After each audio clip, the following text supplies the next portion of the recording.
On today's witch word of the day, Kevon, it's Galatea. Have you ever heard of Galatea? No idea what that is, but I like the sound of it.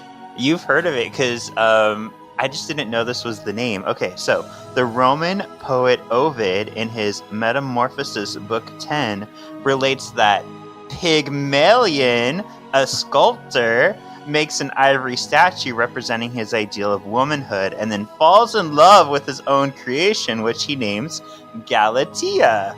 Then the goddess Venus brings the statue to life in answer to his prayer. So we all know the story of Pygmalion. I just didn't realize that the statue's name was Galatea. Right. That's fun. It's like the Flintstones movie. when the cement falls onto the guy and he's like, I will call it Concretia. I love that. He's like, named after my daughter. It's also very Pinocchio because he sculpted. In Pinocchio, he made the boy out of wood. It's the same thing. Yeah. Do you know why I chose this as the witch word of the day? Probably because there's a giant Balthazar statue over the course of these two issues. What? You haven't even read that? Wait, what are you doing with the book? So he has the confidence to finish the story. Hear now the words of the witches. This is Kevin, and welcome to Words of the Witches, the Charmed podcast that will guide you through the lesser-known published material in the Charmed universe and decide how it fits into the grand narrative of the TV series. Well, hello, welcome to Words of the Witches. This is episode 85. And segue from a word of the day, we have a statue question. Oh no! Let's tell people who we are first, because I always forget to do that, but I'm going to do that. I didn't forget. Okay. I'm Kevin, your resident charmed resource. And I'm Sean. I just love comic books. Yeah. So we had a poll last week about statues, about concretias, about genitalia. Not genitalia. What is it called? Oh my God. Just because I'm waving my balls at you doesn't mean you have to say genitalia. What was it again? Galatea.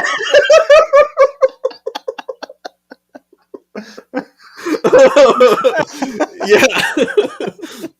So that. I wish it was called that. All right. So the poll last week was... Speaking of genitalia, the poll. Yeah. Okay. Gotta compose myself. But it says, if you had a statue in your personal wasteland, what would it be? And mine was about me naked, and you had Balthazar naked. So it was a big naked statue thing. So Naked Fest. Yeah, Naked Fest. And we got some responses. The Orange AA, Aaron, says, a volcano overflowing with steaming water called the Steamy Rock. All the sexy time. All right.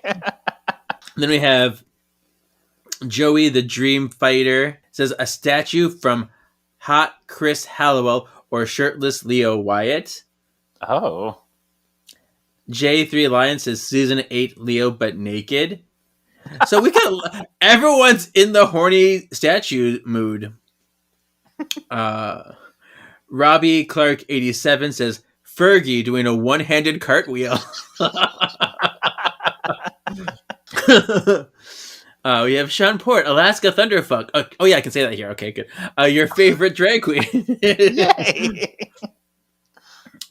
And then Serox 1987-000 says, you, Kevin, in a toga and a crown while holding a fireball in one hand and a lightning bolt in the other. Okay, I like that one. I feel like Very the specific. Statue of Liberty. Yeah. Oh, and Siren, who was our guest last week, commented on Spotify, changing my answer again. It's obviously Charisma Carpenter. There you go. So that was fun.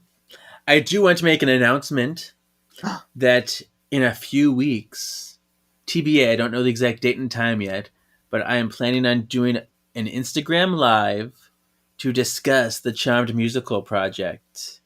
Ah! It's so exciting. So we'll take questions from people. We'll talk about what we have so far. We'll play a few songs. Yeah, I'm very excited. The script is coming together and the songs are coming together. It's pretty cool. I'm so excited. I should show you the script. I haven't showed you yet. You should take a look and tell me what you think so Yeah. far. Let me see it. Okay, Show it to well, me. I will. Genitalia. I mean, Galatia. Genitalia. All right. Well, silence! I haven't done that in a while because I forgot. Silence!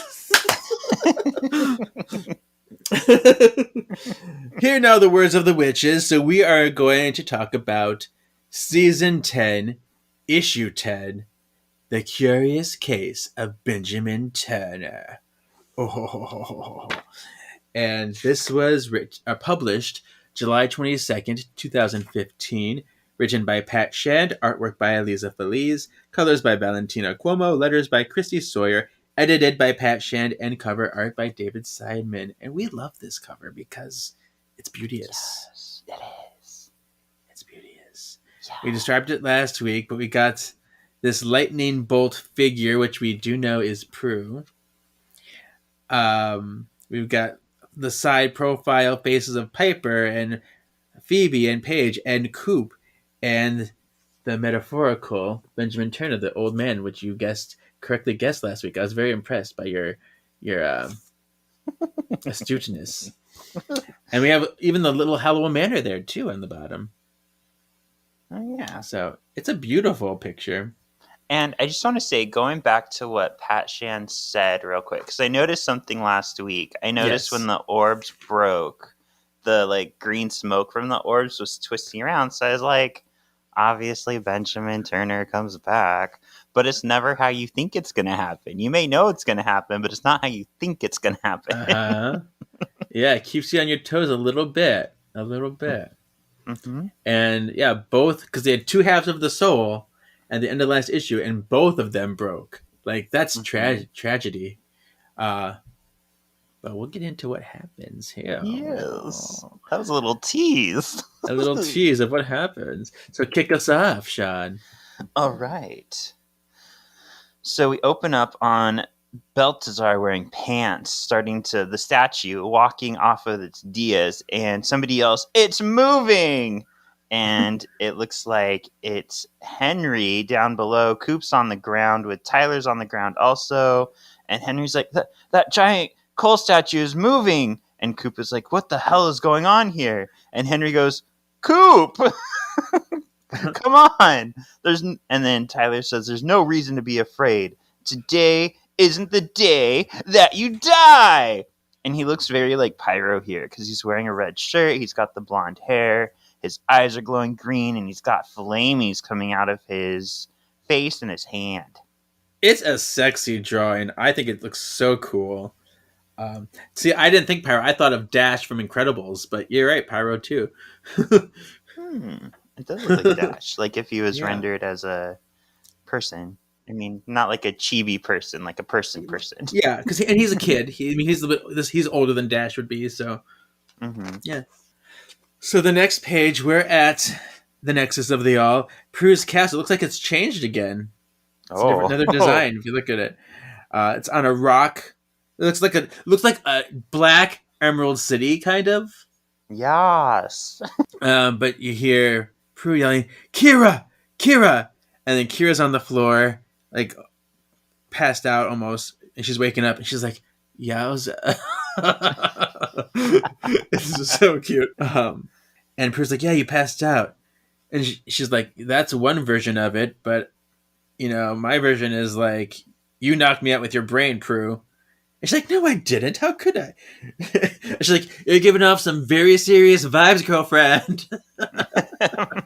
And then Prue's like, "Yeah, my sisters abandoned me because of that too." And she's like, "They left you?"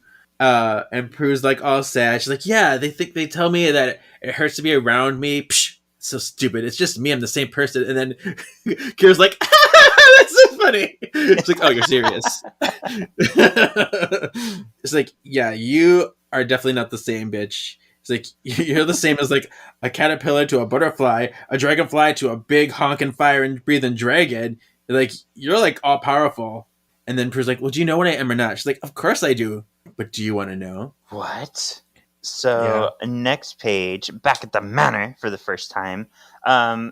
Piper's like, still no word, and Paige is like, no, where could they be? So they're looking for the hubbies, and Piper's like, I'm sure there's an explanation for all of this. Henry and Coop are fine.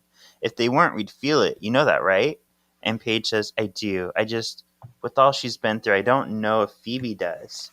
And we see Phoebe upstairs in the bathroom putting water on her face, and as she's looking at herself in the mirror, she has a recollection of Cole dying in her arms going, Phoebe.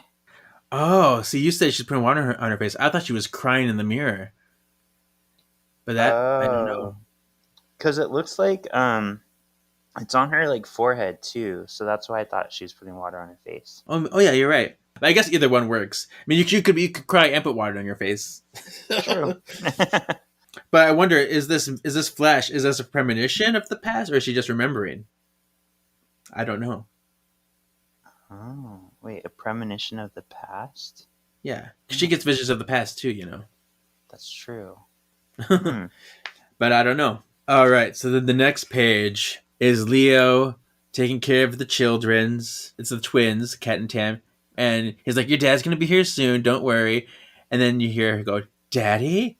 And then Leo turns around and it's like, boom! And Tyler and Coop and Henry crash into the kitchen table out of the fiery ring. It's a really cool effect here, too, because you can actually see, like, green swirls within the fire. I do like that. Mm-hmm. And then the twins come and hug Coop. Tyler's holding his head. And we see Coop here is like, what is this? Where am I? Who is this? I guess Leo is like, hey, it's okay, Coop. Take it easy, the kids. And he's like, don't touch me! And then Piper and Paige come in, and they're like, what's going on here? And Coop's just like, I don't know you people. Stay away from me. Curious. Curious there. So Podge is helping Henry up, and she goes, where were you two? You smell like sulfur. I was going to say shit, but I said sulfur, and it came out sulfur. Did a demon attack? And then Tyler's like, no, it was my fault. I made them. And then elsewhere in the house, Leo's catching up with Coop. He's like, hey, what are you doing, man? And Coop's like, I'm leaving. And Leo's like, take a minute to cool off. If someone could explain what's going on. Piper says, wild guess here. Did Coop land, I don't know, maybe right on his fucking head? And then Coop is mad. He's like, stop calling me. And then Peter Pan comes down the stairs and goes, Coop? No, Phoebe. And he turns around and he looks at her and he has like a really quick memory of their marriage. And then Phoebe hugs him and goes, I was worried. Where were you? And he goes, I'm sorry. I have to make a correction. That's Cole and Cole's Phoebe's marriage. Cole and Phoebe. Yeah. Which is interesting that he's getting like a feeling of them, but when he saw her. And I love that the change in mood. Because he's steadfast. He's driven to get out the door. And once he sees Phoebe, he gets this flash and he's suddenly like stuck. He's comforted or something, or at least a little bit more open to seeing what's going on here, which is interesting. See, because I didn't notice that was Cole the first time. So that is curious. Yeah, it's Cole's and Phoebe's marriage. All right. So the next page, we see a car in front of the manor honking, and Paige is yelling at Tyler. It's like, we'll talk about this later, Tyler. Everyone had a long night. Your ride is here. I got you an Uber before Ubers. Okay, so she's just really pissed, and Henry's trying to comfort the situation too. He's like, Paige, it wasn't Tyler's fault. It's like, if you're going to be mad at somebody, he's like, oh, trust me, Henry. If doesn't factor into it. You know I'm hella pissed at you too, so your time is coming. And then we see Phoebe and Coop sitting on the bed, and she's like, you don't remember anything at the wasteland? And he's like, I remember a little. And then she like kisses him. Looks like a serious kiss. And Coop's just like starstruck. Like, what is happening? I like this. And he's like, whoa. And then she's like, You mad, bruh? Or did you like it? And then outside we see Adel. So Adel is Tyler's ride. He's like, you smell like hot garbage. And then Tyler's like, hey, Adel, would you be okay if you just don't mention this to Kareem? Because he'd probably freak out at all the details, and I don't, I don't want him like being mad at me. And Adel's like, yeah, you got enough of Paige's wrath, huh? So, but okay, I'll keep it a secret. It's fine, whatever. Yeah, so this was interesting to me because apparently Paige has been hanging out with like Adel and Tyler a lot because Adel knows Kareem and well, they're her charges. Yeah, but I didn't know they were hanging out too. So right, you're like all the charges together. Yeah, I mean it makes sense. Protect them all at once, right? And on the next page, Paige is yelling at Henry. What were you thinking, Henry? She's like, I told you, Coop needed help. Prue gave him the soul orb, and she's like, I understand that. I mean, actually, no, I do not understand that, because after all we've been through, I'd have thought Prue, of all people, would know not to mess with magics like that. But you know what I understand less? We have children, Henry, and you went on a suicide mission. And he's like, it was dangerous, but it was a hell of a lot more than dangerous, bitch. And then outside, Piper and Leo are tending to the kids. And the twins are like, I'm tired. I want to go home. And Piper's like, your mommy and daddy are having a grown-up talk, honey. We're all spending the night here. Isn't that fun? And the kids are like, fuck no. And Leo's like, again? And Piper's like, it sounds like it's getting heated in there. Maybe you should see if you can work that Leo magic. And he's like, fuck, do I have to? And then inside, the Coop and Phoebe talk continues, and Coop's like, listen, don't think I don't want to, but... And she's like, I know what you did is stupid, but I've had enough sadness, enough anger. I just want to be with you, Coop. I just want to get fucked. And he's like, I'm not. And then Leo comes in just in time to... Oh, he's coming into Henry and Paige's fight. Mm-hmm. And Henry continues, so you're absolved? It's unforgivable when I do something risky, but your type of danger is okay? And then Paige says, absolved from what? And he's like, the danger you put our children in every fucking day. Oh! And there's a Phoebe and Coop thing happening too. So this first one is Coop says, you know that's right. I'm not who you think I am, not who I'm supposed to be. And Phoebe says, Coop, you're scaring me. What are you saying? So we got two very intense conversations happening right now. Yeah. So the next page, Paige, Podge, and Henry are continuing their fight. And Paige is like, what are you talking about? And Henry is real angry. He can see he's got a very angry, yelly face. And he says, the danger from just being you. Oh! Heart-wrenching. And then Leo's like, hey, buddy. He's like, yeah, that was kind of a scary thing to say. Bad move, brah. Let's walk over here. And then we see Paige kind of like looking to the side, and she's got tears in her eyes. And Piper comes down, because apparently she was listening, like a eavesdropper sister like they always do. And she's like, Paige, he doesn't mean that. Come give me a hug. And then we see Coop coming down the stairs saying, I said I'm not Coop. What? And then Phoebe's like, baby, what? He's like, I'm Benjamin Turner. Oh my god.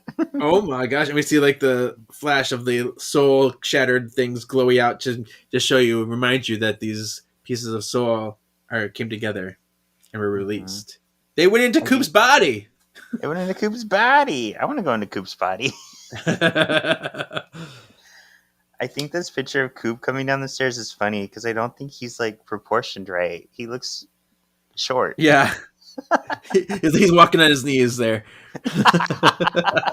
That's such a Benjamin thing to do. Yeah, this is how I always walk. What? So this is interesting that you brought up that maybe it was a premonition and not a memory, because Right. it gets me thinking like maybe that was her mind telling her, "Hey, Benjamin's coming. You're not done with Cole." Mm-hmm. 'Cause Right. I like your style. Mm-hmm. Mm-hmm. Because the bottom panel too is her eyes closed. So I'm like, I don't know. Mm-hmm. But I gotta say something about this page too, because this whole Henry Page situation, these are issues that carried over from season 9. Because last season we saw Henry worried about how magic can cause him to be dangerous to his family, and the dangers of magic in general. But here he starts to think about how Paige's existence as a charmed one means that the dangers will never stop. Mm-hmm. So, ugh.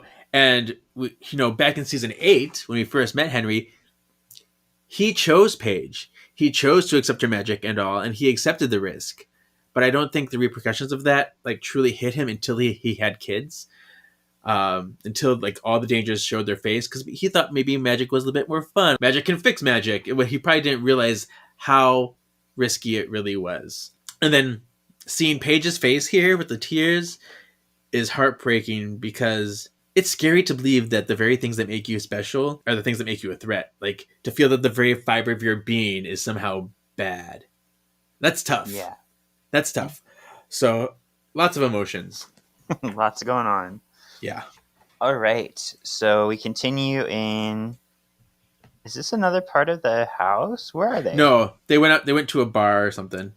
Yeah, it's weird. There's no like sign. So it Or just maybe, looks like maybe it's house. maybe it's a motel. Maybe Okay, no, we'll because go with that. it's like a restaurant, some kind of restaurant. Okay. I don't know. Bar. Leo's sitting down with 2 drinks with Henry, and he says, "Crazy night." And Henry's like, "You're telling me." And Leo's like, "Doghouse, huh?" He's like, "After what I said, looks like." And then Leo's like, "Don't worry about it. Podge won't hold you to something you said in the heat of an argument, but why'd you do it? Why'd you really do it?" And Henry's like, "You wouldn't have?" And Leo's like, "Have you seen Piper, Angry Man?" Yeah, and so the next page continues their conversation in the drinking bar booth, and he's like, Henry goes, "I don't know, because Coop asked me to, because we're secret lovers." No, because and then Leo's just like, "I want to be part of the boys' club," but no, he just looks at him like, "Is that it? Is that really the answer?" And then Henry just kind of looks away. He's like, "Because I wanted to finally do something." And then Leo picks up his bottle and he toasts Henry. I love this though, because Leo can totally understand where Henry is coming from here. And there's a camaraderie there. They both are mortal. They both feel a little bit powerless as mortals. But there is a slight difference here, because Leo has been completely immersed in magic for ages, while Henry was really just thrown into it. So when Leo made his choice to be human, he was kind of aware of everything that went with that. But Henry here, he sees the world differently. His situation is different because Henry is like still figuring it all out, and he's definitely in a worse spot. Yeah, that's true. All right, back at the nexus of the all.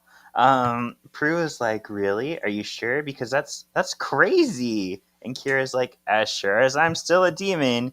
Which, by the way, you told me like a while ago that you'd make me human if I help you, and I'm still not really human. So, but suddenly, Prue gets a phone call. Deet deet, and she's like, "Sorry, hold on." And Kira's like, "Worst ringtone ever." I want to And know what the it's ringtone Phoebe. was though now, because I'm like, what is it? I know. All it says is deet deet. So is it just like a generic like beep sound? Yeah. I don't know. So it's Phoebe, and she says, "Prue, we need your help. It's Coop. And she's like, "Phoebe, I can barely hear you." And Phoebe says, we know you gave the orb to Coop. He got hurt because of it, and we need your help. We're coming over there now with him." And Prue says, "No, I am." "You are what, Prue? What?" So the next page, we see Phoebe just getting off the phone, and Podge and Piper and the kids are all sitting there. And Phoebe's like, "Did she say she's coming here?" And Piper, who's she's like busybody eavesdropper this whole issue. She's like, I think she did. And then Paige is like, but she can't, can she? And then Phoebe just like strolls away. She's like, la-di-da-di-da, I'm gonna walk over here. Yeah. Bye. And then Piper and Paige look at each other like, that's weird. And we see Benjamin / Coop looking through a photo album, and a picture drops out of it of Phoebe and Cole together. And he picks it up and he says, this was him, huh? My son. And Phoebe walks behind him and she says, yes. Yeah. Back at the Nexus of the All, Kira's like kind of funny, you know? And Prue's like, what's that? And she says, they avoid your calls on the daily, but as soon as they need something, it's Prue time. And Prue says, it's not like that, even though it kind of is. And then Kira says, it never is it? And Prue says, I didn't ask you for your opinion. I saved your life in exchange for your help. And Kira says, and I gave it. And Prue says, yes, you did. And Prue's eyes go all yellow glowy, and something encircles Kira. Some magically stuff is happening to her. I wonder what it could be. Swirly, glowy light. Yes. Burger. And then burger. And the next page, we see this beautiful full body picture of Charisma. She looks gorgeous here. Oh, I love it. But the swirly lights all around her still. She's like, you. Oh, wow. And Prue's like, human. Yeah. Walk into the glow. Walk into the glow. Because he has like this glowy doorway ahead of her. She's like, yes, walk into the glow. And think about a place you want to go. You'll be there. Oh, she's like, okay. And she's like, I'd say see you later, but now that I'm human, this whole lonely witch in a castle thing seems kind of creepy. And then she's like, how great is that? Humanity! Fear! It tickles! But then she looks at Prue and she turns around and she's like, just one more thing. What should I do now that I'm, free? And Prue says, I don't care. What'd you have for lunch today? I don't care. No, she says, I don't know. And she turns away and get this, Kevin, she flies out of the fake manor. It disappears behind her. She turns into blue lighty stuff and she just kind of takes off into the sky. So apparently she didn't have to be there this whole time. Yeah, we'll talk about that. But I want to talk about this exchange between Kira and Prue too, because Kira is actually crying too after she was human. So that's a cool emotional response. But I like the parallels between them. They're both kind of on the same page here. Kira and Prue both have a fresh start and a renewed freedom. They both are taking the next step to a new phase of their lives, which is cool because they now are something different or aware of how different they are. And there's an uncertainty there, but also an empowerment between the two of them. So they kind of I think, get each other really well here. And so when Prue says, I don't know, she's saying, I don't know to Kira and to herself. All right. So after Prue levitates and turns into blue lightning things, we come back to the manor. And Paige says, do you feel that? And Piper is starting to get a headache. She's like, yeah, I do. It fucking sucks. And then we see Paige clutch the pearls. She's like, oh, my heart. And she goes, well, and then we see this lightning, boom, into the manor. And then Paige is like, Prue, so Prue's arrived. It's super hot. And Piper's like, I don't understand. How did you leave the Nexus of the All? I thought. And she's like, I didn't leave the Nexus. I am the Nexus of the All. Whoa! So I wasn't lying yes. when I said back at the Nexus, because it was back at Prue. I was just, being foolish. I know. Tricky. So what do you think this means, though? Because before she's not the guardian of the Nexus. She is a Nexus. How does this change things? I guess because it gives her control of, all magic, basically. She is the Nexus of everything that is good and evil about magic. So I think the implications would be that she could probably give magic or take magic away. Yeah, she's like the Avatar. Because before, when we thought of her as the Guardian, we knew she could tap into all magic, and And we always knew she had a connection to all magic and that she was pretty much all powerful. We knew all that already. But we now know that she was not bound to Nexus. She can go wherever she wants. So pretty much wherever she would go, that will create a huge boost of power in that spot, wherever she moves to. So she's like some kind of floating island that pops up in different spots. Yeah, that's weird. Why she hurts her family is still unclear. I don't remember why that is. Maybe they'll explain that later. Because that part, I mean, maybe because she's still tied to the power of 3, somehow the magics are at odds with each other. Something like that.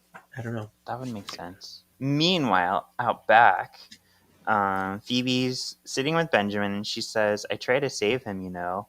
And then Benjamin says, try to take him away from her. A life of darkness. That's when his mom... God, I was a fool. I knew I shouldn't have gotten involved with her. Knew it from the start. Oh, wait, no, sorry. Benjamin says I try to save him, you know. He's telling Phoebe... Yeah. Yeah, okay. I get it.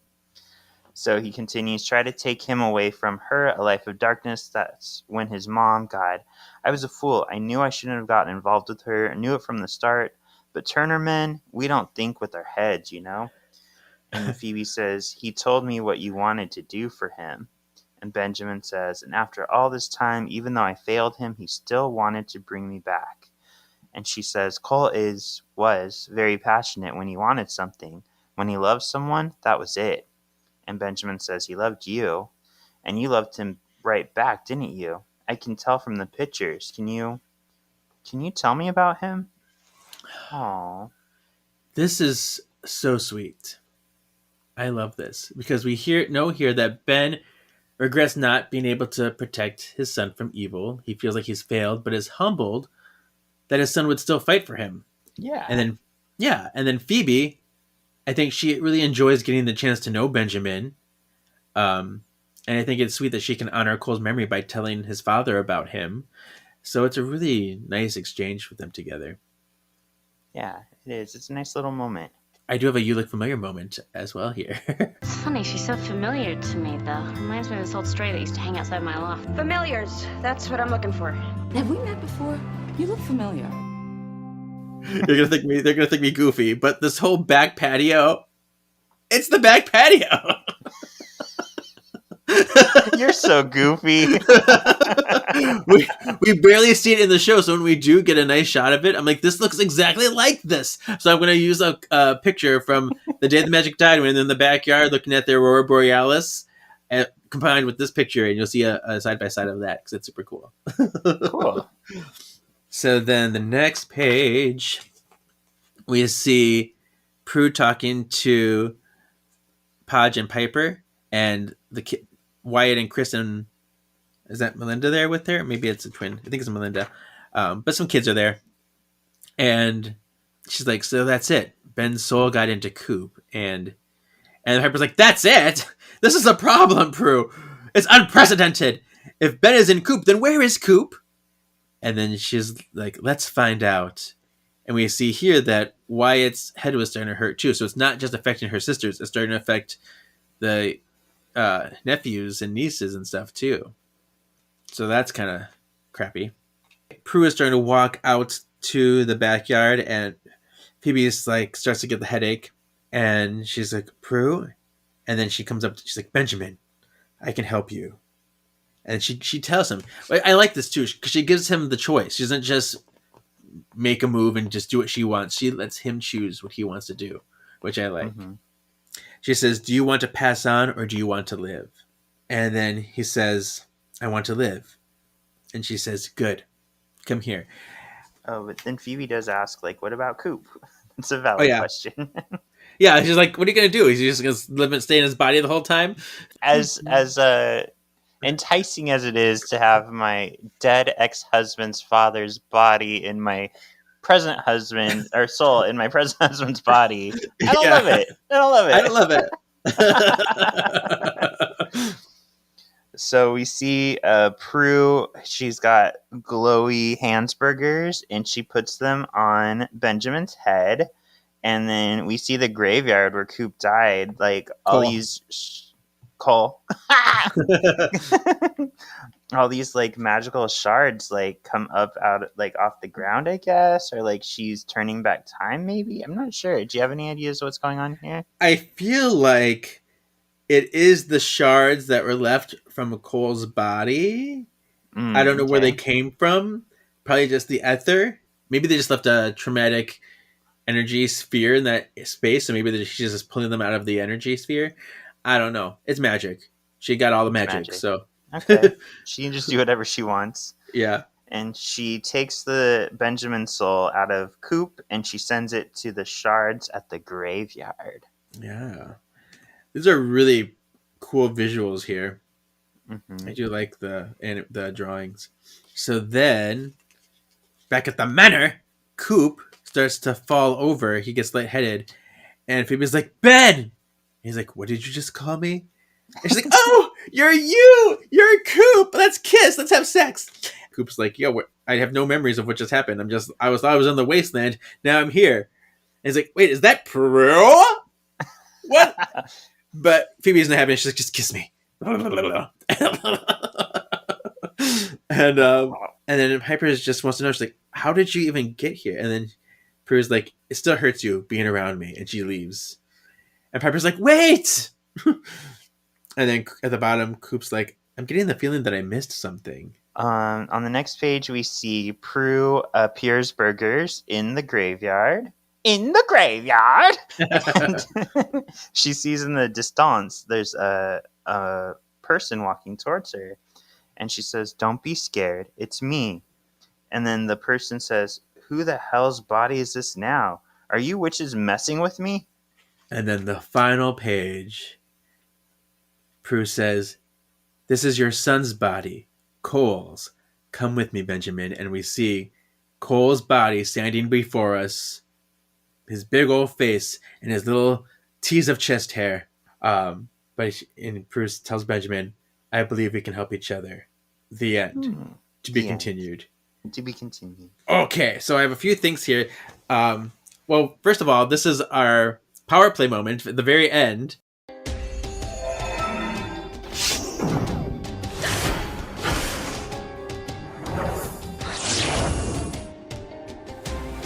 Power play. And the power play moment is body insertion. Oh, I've done that. I know, that sounds wonderful. But I think this is a little bit different. Well, no, actually, maybe not quite that different. But body insertion is the ability to insert a person into someone else's body with the wave of a hand. The only known beings to possess this power are Cupids. We see Coop do this in The Torn Identity when he puts Paige in Henry's body. Do you remember this? So Coop has done this before, but now that Prue is the center of all magic, of course she'd have access. Prue is essentially, she has the ultimate projection power, so she's like Wyatt Extreme. And body insertion is actually a combination of possession and mind exchange. So, yeah. There are a few limitations. The user cannot use this power if there's no presence to insert. Obviously, you need someone's consciousness or soul or what have you. And when you do this, conflicting facts and memories may cause paradoxes and breakdowns in the target if there's two people at battle with each other. Although here, there is no Cole soul to fight it. It's just his body. So this is more of a vessel. Question for you, though. Why do you think Prue put Benjamin in Cole's body when she could have easily brought Benjamin's original body back? I'm wondering if Benjamin's body, since... Oh, wait, his soul came out of his body. Blah, blah, blah. I wonder, though, if it's just too old. Like, it would take more magic to, like, reconstruct that body than, like... Because Cole only died, like, not that long ago. Right. That's true. That's part of it. I mean, that's... Maybe it's just so decomposed and there's not much left of it. And, I mean, yeah, since she's the center of all magic, she could bring him back, but it would just need more energy that you don't need to put into it. I do have one confusion. Okay. Why would Benjamin, while he's inhabiting Coop's body, have one of Cole's memories? Yeah. I was thinking about that too, because it's not Cole's body even giving you this. Um, maybe Phoebe's an empath, so maybe he was reading off of Phoebe. Mm. I don't know. Oh, I'm going to build off what you said. So, Coop is a Cupid who reads into love, and Phoebe's been thinking a lot about Cole lately. So Mhm. maybe it was Coop's powers that lifted the Maybe. memory from Phoebe. See, I like it. I like it. Look at us. Look at us making answers. So getting back to this Cole's body thing too, I'm thinking that maybe it was a little bit for Benjamin too, because he wanted to get close to his son and know his son. And maybe it's a little bit for herself, because Prue is also grieving Cole in her own way, and maybe seeing his face is comforting to her. That's true. It's a You way know? to like make his death less hurtful. Yeah. So, curious, interesting.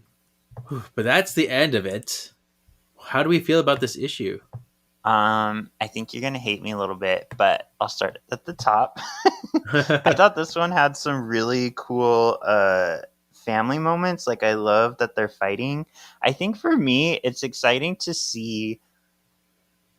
Finally, it's not Leo and Piper. Like Leo and Piper finally got to a point where they know each other so well that like they can kind of help their sisters Yeah. with their relationships. Exactly. And I like the realism and the idea that nothing's perfect. Like there's gonna be fighting, and like Phoebe and Coop kind of handled it a little better because Phoebe has been through this so much. Like she's with a magical person who's actually not even Coop at the moment. But seeing the way that Henry and Paige are fighting, I actually have a little bit of fear for both Paige's and Phoebe's relationship at this point, because Phoebe's so like stuck on Cole and like thinking about him so much. I'm like, hopefully she doesn't like steer away from Coop. And then Paige and Henry, like they've got some real serious problems going on. So I'm like, Yeah.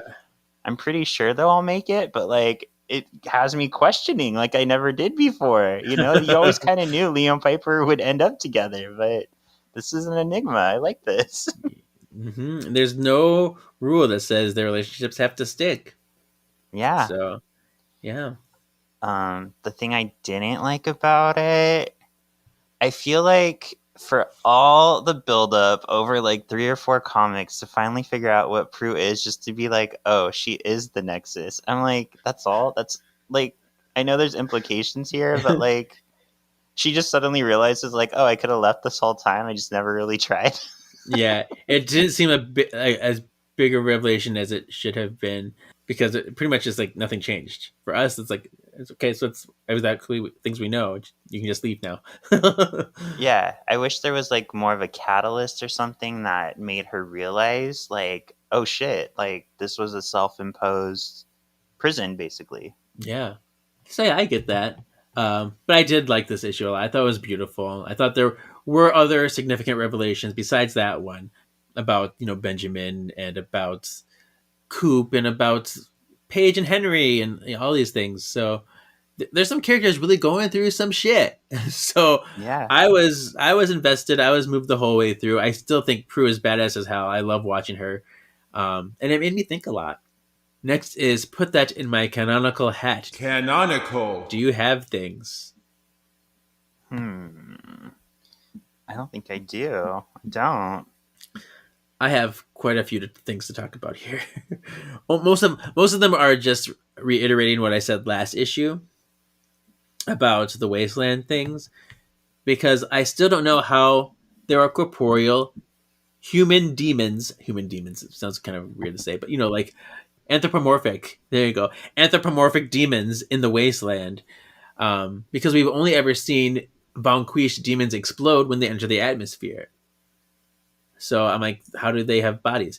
We do see bones in the wasteland, in the sand. So I'm open to the idea of demons being there, but I feel like I need the explanation. And for me, the only way that corporeal demons could be there is if they were banished. Like I said, instead of being vanquished, they were banished there, so they weren't going through that I guess atmosphere. And then I was thinking, like, why do they worship Balthazar?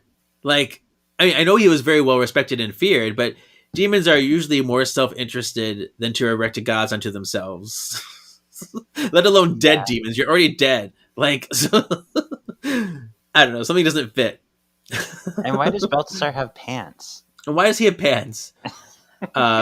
So I don't know. I don't know what the pieces are. That doesn't make sense. I did have a write-in on YouTube that I want to address, though.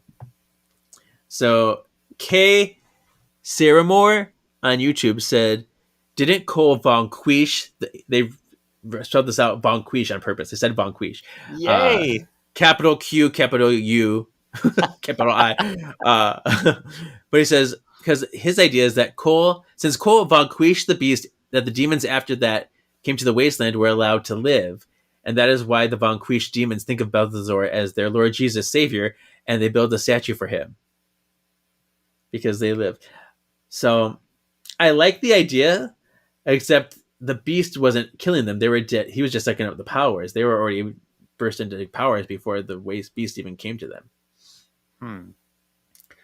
So let me work this out with my brain a little bit. I have a hypothetical situation here. Okay. So say a demon enters the wasteland and does not immediately explode. Say they go through the atmosphere, they land on the sand, they're a person. That would tell me that they are a high-level demon, that they just have a higher tolerance to get through. So I could buy that a high-level demon got through. But then we have this demon cult. And to me, there's no way high-level demons would ever be in a cult. They're much more advanced. They have a higher brain capacity for that. So I can believe a cult of low-level demons. Low-level demons would be like, yes, we love him. He'll save us. But if they're low-level demons, they wouldn't survive. So there's a whole problem here that I have in my brain. Okay. Canonical errors there. Okay. That's just, yeah. Okay. Moving on. I do have to mention Leo drinking. And this has come up before, and I usually ignore it because it's consistent in the comic books that he's a drinker. But I think it's worth noting that in the show, sometimes Leo says he can't drink, and sometimes he does. So I'm not going to hold it against the comic because they've been consistent, but it's something to note because the show is very not sure what to do with Leo drinking in the show. And then I have one more thing. You talked about how the Prue scene with Kira. In previous issues, we see that Prue is mad at her sisters when they only call her when they want something, and Kira says it. And now when Kira says it, she tells her that it's not it. And initially, I thought this was an error because Prue's like, you were always on them. Like, you only call me when you want something. And now when Kira says it, it's not the case. But I don't think it's an error because Prue is only now aware that she hurts her sisters. Before she didn't know that. And perhaps maybe learning that she's the Nexus is allowing her to find something in the ether. And maybe she knows why this is happening. She's sensing more magic. So I'm guessing she knows more than she's letting on. I also feel like she's driven a little bit by guilt right here because she knows that the problem they're dealing with, she created. So Right. She's more like forgiving. Mm-hmm. So it's just an interesting shift. Yeah. Cool. All right. So next is tips for future white lighters. Oh, we're really just messengers? Guides? Think of us as guardian angels for good witches.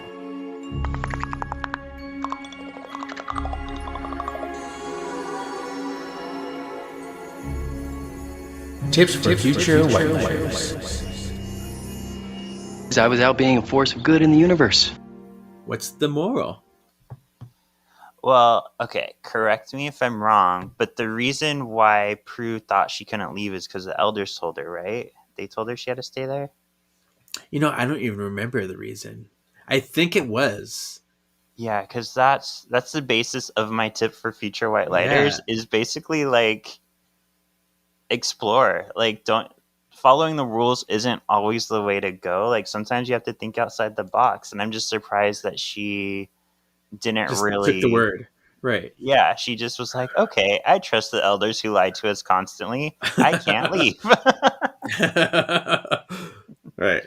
And maybe she felt like it was her duty to protect it. Like she's like a little mama bird on her nest egg, And I guess that Prue does have a very strong sense of duty. Shannon does too. So maybe that's what it was. She's like, but yeah, she also is very questioning. She does have a questioning spirit too. So the fact that she didn't even think to experiment with the idea is a little odd to me. But Mine is, there's no easy way to navigate the tribulations of your life. You can only do your best and try to get through to the next thing. Oh, it sounds like Frozen 2, actually. That's a Frozen 2 thing. I just thought of that now. But yeah, just do the next best thing, next right thing. There you go. All right. Ooh, onomatopoeia. Oh yeah. Oh, there were some parts where I'm like, there should have been an onomatopoeia there. There wasn't. I think I'm gonna go, because all of these are a little basic, so I'm gonna go with Fwoom when the fire portal opens. I just like all it. Right. Yeah. I went with Koom when Prue came in, because it's the gravitas, just the pure gravitas of Prue lightning bolting into the manor. It's just very cool, and like the shock of it all, and I like it. Yeah. Okay, next is most valuable panel. Girl, I already have mine. It's this last panel with Cole being back as Benjamin, because so many questions. I don't know, this like shakes everything up, and this is like that weird thing that is what makes stories interesting. Like, I don't know, just imagining characters being like, oh, how do you know him? And like Phoebe being like, oh, that's my dead ex-husband's father in the body of my dead ex-husband. Like, okay. Too much information. Like, you asked me. My most valuable panel is Benjamin seeing the picture of Cole and Phoebe confirming that it's his son. It's such a simple little panel, but I think knowing these characters and where they are coming from makes it mean so much more. Yeah, because we see Benjamin just trying to know about his son and find where he fits in this new world that's completely foreign to him. And then Phoebe gets to like reminisce a little bit. Pat Shan did say that season 10 is like a love letter to Cole, and we do see that the impact of his life is having, an impact on so many of these characters. So true. All right, sexiest drawing. It's the Ariel moment. The moment that Kira has the swirlies around her and she's becoming a real human. Oh my god. It's her in this outfit, just her as a person. I know she was my sexiest last week, but I mean, it's Charisma Carpenter. This woman is gorgeous. She's beautiful. This outfit is sexy. Get it, mama. I had such a hard time with this one because it was between that one and the Fuck Me Daddy Balthazar one statue. That's true. Because that was really hot too, and it looked like his pants were gonna fall off in this shot a little bit. They're a little sagging low. We get some bass, some V cut here. There's definitely no underwear on. So I'm gonna say this Fuck Me Daddy Balthazar, but the Charisma one was right up there too. Both of them are like a bisexual's dream. I'm sorry to rain on your parade, but yeah, there's no underwear. There's also no bulge. So like he's not wearing underwear and like there's no bulge whatsoever. Ken doll. Okay. All right, so when we're at issue ranking, is this Magically Delicious, Pretty Witchin', A Sorcerer's Apprentice, Disenchanting, or Vanquishable? This one I'm gonna say Pretty Witchin'. Okay. Yeah. Okay. Just because I thought the Prue reveal could have been better, but everything else was on point. I get that. I'm still going to give it a Magically Delicious for this one. Just because I think, while I didn't care for the Prue reveal either, I think the amount of emotion and other revelations in here make up for it to me. So now we're at our P is for Poll section. Prue? Piper. You mean it's just you and Prue, huh? Phoebe? Phoebe, you there? And a big hello to you too, Penny. Come on, Patty. The rest is up to them. Paige. My name is Paige. Another P, imagine that. P is for Poll. whose life sucks most this issue? Wow. And your options are Coop, Henry, Benjamin, or Paige. I'm going to say Benjamin because he's been dead all these years and he gets to finally come back to find out his son's dead. So now he has to try to like piece together who his son was. And now he does it literally from his son's body. He missed out on so much. It's tricky. It's crazy. I'm gonna say Paige this one, just because kind of what I talked about earlier, because I feel like she's in such a heartbreaking place right now when she is angry at Henry, but she also knows that there's validity in his ranting, and that's like so hard on her heart when knowing that she can actually be putting people she loves in danger herself, and she's gonna have a big decision to make going forward. What does she want to do? What is she?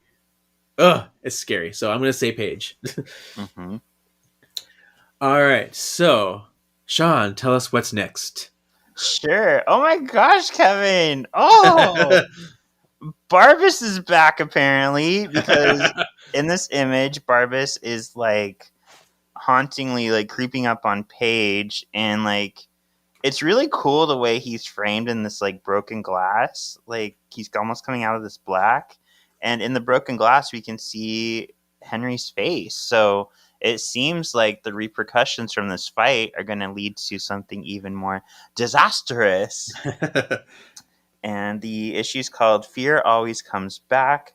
After the fallout of the last issue has settled, life goes on for the Charmed Ones. That is, until an old enemy sets his sights on Podge and her new charges. What? Oh man. Barbas. We're gonna talk about that. So Tune in next week. Fun. Well, we did it. We are halfway through season 10, Sean. Wow, that's crazy. It's funny because I remember in the beginning thinking things were moving kind of slow, and now suddenly like everything's happening so fast. It's happening so fast. Yeah, only 10 issues left. Yeah. Insane. Should we tell people where you'll be next week? Okay. I'm so excited to just be. I'm so excited. So Kevin is flying to California on July 4th. We're going to hang out at my friend Vicky's place at a barbecue and pool. Then the next day we're going to Disneyland. And then Thursday we're seeing Aqua. I'm so excited we're seeing Aqua. It's going to be like such a great little week of days of stuff. Oh, I can't wait. Yeah, we're going to get solving and words done early to make sure that we don't have to do it while Kevin's here and that we don't miss an episode. Yeah. All right. Well, tell people where they can follow you and listen to all the other things we've been doing. You can, we haven't mentioned that on Hanging with the Hollowells. You can catch all of our Patreon episodes have been released now. So that was fun. What episodes did we cover? We did the Unearned Pilot, the Wedding from Hell, Morality Bites, Centennial Charms, Reality Bites, or Morality Bites, and Hocus Pocus. Not Hocus Pocus, but Hocus Pocus. the movie, not Charmed, but we did all those. So those are all bonus episodes on our Hanging with the Hallowells page if you feel like listening to those. Yeah. And you can find me on Marvelous Galaxy of Disney. This week, Kevin was on, and you brought Luke, who is Captain America in Rogers the Musical at California Adventure, and he was such a cute little sweetheart. Yeah, it was amazing. Yeah, and I was recently on the Great Typhoons and Raging Fires podcast with Alan, but not with him, but at the same, we're both on the same episode, but not together. Talking about Hunchback of Notre Dame, one of my favorite Disney movies, so that was cool. And we have Solving for X. We're talking about the X-Men 90s show. Oh, we're almost done with season 4, aren't we? That's coming up soon. Yeah, we are. We're almost at the groundbreaking Beyond Good and Evil, which was supposed to be the end of the whole series. Wow. I'm excited for that. And then you can follow this podcast at Words of the Witches, Facebook, Instagram, and YouTube, or Words of Witches on Twitter. And keep it posted for all the goodness to come. I'm so excited, Spell Worders. You have no idea. You have no idea. A monkey's uncle. Yeah. All right. Well, thank you. Enjoy the rest of your life and your weekend and whatever you're doing. Have fun. Your destiny still awaits. Clap.